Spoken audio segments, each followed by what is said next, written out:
Big பாஸ்ல இந்த வார கடைசி நாமினேஷன் எப்படி நடந்தது அப்படிங்கிறது நல்லாவே தெரியும். நம்ம பிக் பாஸே வந்து எல்லாரையும் ஃப்ராங்க் பண்ணி தான் இந்த நாமினேஷனையே நடத்தியிருந்தார். ஸோ இதுக்கு முந்தின சீசனில் கூட வந்து பார்த்திங்கன்னா கண்டிப்பாக டிக்கெட் டு ஃபினாலே வின் பண்ணினங்கள தவிர எல்லாருமே வந்து எவிக்ஷன் ப்ராசஸுக்கு வந்துடுவாங்க. ஸோ அதே தான் இந்த சீசன்லேயும் கண்டினியூ ஆகும் அப்படிங்கிறது நல்லாவே தெரியும்.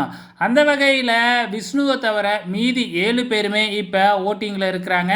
ஸோ இப்போ இந்த 7 பேரில் இருந்து 5 பேர் வந்து பார்த்திங்கன்னா ஃபினாலே போவாங்களா, இல்லை 4 பேர் ஃபினாலே போவாங்களா அப்படிங்கிறது தெரியல. ஏற்கனவே விஷ்ணு போயிட்டாப்புல 5 பேர் ஃபினாலேவா இல்லை 6 பேர் ஃபினாலேவா அப்படிங்கிறது தான் இப்பொழுதைக்கு டவுட்டாக இருக்குது. அந்த வகையில் இப்போ ஓட்டிங் ஸ்டார்ட் ஆகிடுச்சு. அன்அஃபீஷியல் ஓட்டிங்கில் வழக்கம் போல் அர்ச்சனா தாங்க முதல் இடத்துல இருக்கிறாங்க. ஸோ அர்ச்சனாவோட வாக்கு சதவீதம் அப்படின்னு பார்க்கும்பொழுது 44.66. ரெண்டாவது இடத்துல மணி. ஸோ மணியோட வாக்கு சதவீதம் ரொம்பவுமே இன்க்ரீஸ் ஆகிடுச்சிங்க. இதுக்கு காரணம் ரவீனாவோட ஓட்டு எல்லாமே மணிக்கு வருது அப்படின்னு தான் நினைக்கிறேன்.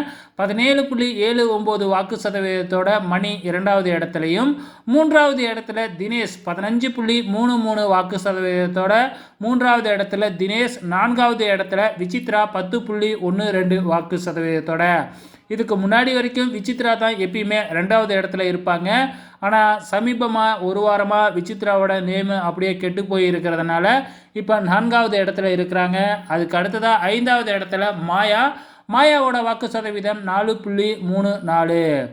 6வது இடத்துல விஜய் வர்மாவோட வாக்கு சதவீதம் 3.93. கடைசி இடத்துல பூர்ணிமாவோட வாக்கு சதவீதம் 3.83. ஓகே ஃப்ரெண்ட்ஸ், நாளைக்கு வந்து மணி வைப்பாங்க சூட்கேஸு. கண்டிப்பாக 3 லட்சத்தில் இருந்து தான் ஆரம்பிப்பாங்க.